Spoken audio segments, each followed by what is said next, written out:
So Sneakers was so kind to bless me with early access on these. What is up, everybody? Welcome back to the Sneaker Circle. It is your boy Danny back with another video.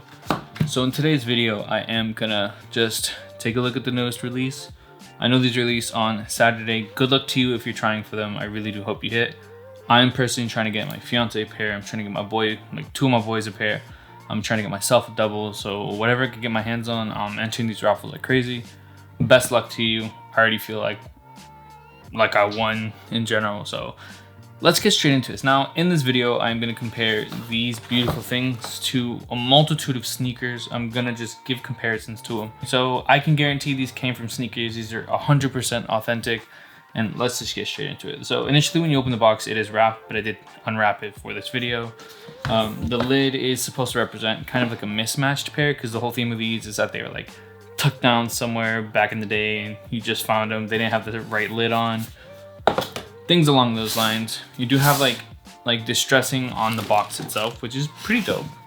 Pretty dope. I laced these up because I tried them on, and you'll see why. You'll see why. So here we have that size tag. It's common to like what it is now, but then you get the sale stickers right here, because believe it or not, Air Jordan 1s back in the day used to go on sale. Here we have what the paper looks like. It's like old newspaper clippings. I'm pretty sure Air Jordan has like an archive of this, and they just use that. They're old Jordan posters. It's all one themed. Old sale catalogs. It's dope. So if you do get a pair new off of someone, the receipt's always gonna be at the bottom of the box, or at least that's how it came via sneakers for me. I don't know if there's any Easter eggs here that I'm just unsure of. So the date's 8/30/86, but in my opinion, I feel like they stuck closer to the 94 model for these, especially with the way the tag on the tongue is. Little details about the shoe that I'll get into. So Air Jordan basketball, let's put those there. Get this here. And let's just get straight into these. Now, I am going to compare these to other shoes, like I mentioned, and I feel like the most important comparison is going to be with these. So, my boy, Machabaro on Instagram, my closest friend in my life, decided to lend me these for the review. So, in front of us today, we do have the Air Jordan 1s in the Chicago colorway from 1994. Now, these are beautiful. I'm trying to handle the box with care because it's like super old. Needs a bit more structural work on it. And let's just get these out. Now, I will dedicate a little time in this video for just a quick look around on these. I just wanted to just to flex a little at the beginning of the video, because it's probably my thumbnail and it's probably what a lot of people clicked on. I'll give you a good look at the box and all that, because it's like a time capsule. It's like a timepiece that it's worth looking into. So these are gonna be compared to these. Now, I just want to do a general review on these first, so let's just get straight into that. I'm going to put these off to the side for the time being. First impressions, I'll be honest with you, I don't think the quality is up there. Like, it's not terrible quality. It's not GR quality that you would see like on mids and stuff like that. I do think Taxis is more of what we're used to when we're thinking of like decent quality ones, where it's like tumbled leather, because I feel like tumbled leather is kind of a cheat nowadays, especially since we know what type of leather Air Jordan and Nike use these days. These do have like a crazy, it's a stiff feeling leather, so thickness seems about the same. I wouldn't be surprised if it's exactly the same cowhide as like other Air Jordans we've had this last year or 2 years. It has a finish that kind of makes it feel stiff. It doesn't feel as plasticky as like the black parts of like Breads or Royals or even Shattered Backboards or Taxis. You know how it's kind of like really plastically, really like has a heavy finish on it?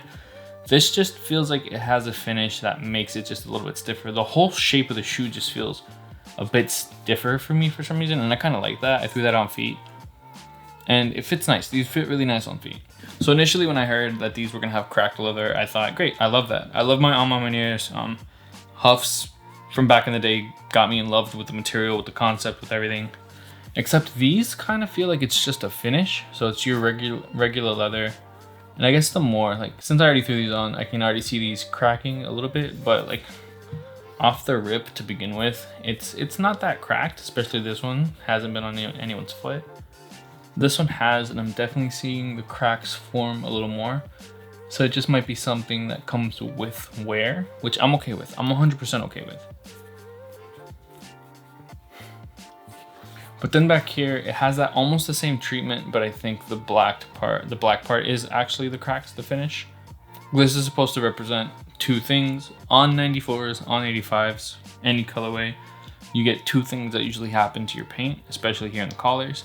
You either get oxidation, which is when it starts just turning white, or the leather paint just literally starts cracking. This is kind of supposed to represent that because that's what probably all the models on display that Jordan has, that they based it off of, kind of like happened. It's super common.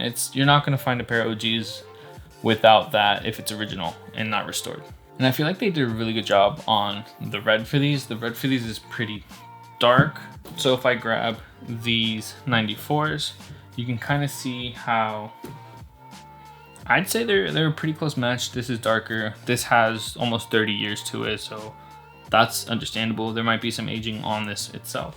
And the only other Chicago that I have that's officially a Chicago colorway would be the Spider-Man's, the origin stories. You can kind of see how the origin stories themselves, they have like a brighter red to it. So let me show you those two. And then let me show you these two. And one aspect that I really like, one detail that they put in that I really like is the actual tongue for these. So if you look at this Nike Air, you can kind of see how the swoosh looks a little bit bigger than normal. So if I grab this one, the swoosh is what we're used to seeing side by side. You can kind of see how this one has like a bigger swoosh to it, or swoop part. And then when I grab the original from 94, it's almost the same, but the 94 is a bit thinner. Our logos are in the same. You can kind of see how over time the Nike just got closer to the top, but that's just an inconsistency of quality control issue.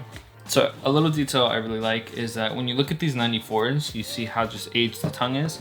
They also aged the tongue on these. It kind of reminds me of what they did for Georgetown's, but besides that, the actual laces on here are aged as well, because you can kind of see how white these laces are.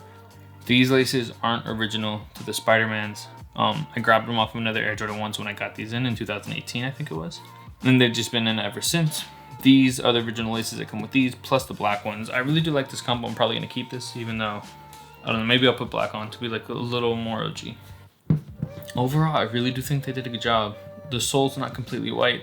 The white here is kind of like what bread toes are, what taxis are, what shattered backboards are. It's just that like sail, that off-white. Obviously the age on this is so much more, and you can kind of see like pressure cracks right here. So before I end the video, I'll give you my final thoughts, and I do want to give these its own little like time slot.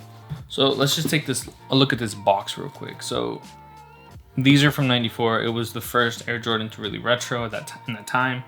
You have 1, 2, 3, 4, 5, 6, 7, 8, 9 right here, which is that time span between 85/86 and then 94 when these released. So first retro, they were on the sales rack. Skaters loved these in the 80s. Pretty sure they loved them in the 90s too if they caught them on sale. Here's that tag, size 8, Air Jordan 1, white, black, red. The first ever retro card. This is crazy. And then the newspaper or the tissue paper is just stats. Pause if you want to read them all. Here's some more quotes. My father saw my last basketball game, and that means a lot to me. Damn, that's deep. That is deep. I'm sorry, I had to give it these like what, a minute, 2 minutes in my video. They deserve it. They 100% deserve it. So I'm gonna get these out, and let me give you my final thoughts. So I'll admit, I don't think these deserve to be sneaker of the year. Really cool, really flawless, but I feel like the hype kind of blinded people on these. Especially seeing with how people started like acting up for these, reacting to these. This is definitely one of the better shoes of the year, but there's just been so many unique sneakers this year that I feel like they don't really top it. These are definitely on my top 5 list for sure, because I want doubles of these. I really do want doubles of these. I want to wear a pair to the ground, and I just want to have one as a backup. That's just a collector in me talking though. Last little look around. Let me give you those details. So, bam. There's that toe box, side panel, inside panel, collar detail, what the tongue looks like, Another shot of that Nike Air. That I thought it would have been super cool if they would have kept the actual Wings logo, kind of like what the 94s did, where it's like thinner and it still says Nike. I thought that would have been insane. There's that swoosh. The swoosh is just regular leather, just nothing crazy. Now I'm gonna throw these on foot. Again, if you made it this far to the video, I really do hope you hit on release day. If you don't, hopefully prices stay low. If prices stay low, I'm probably gonna trade whatever extra I have and try to get a pair. I know people are gonna be out of pocket when it comes to these, but we'll see. We're definitely gonna see what people say or what people want. Let's get straight to the feet. Love you. Take care. See you guys in the next one. Peace.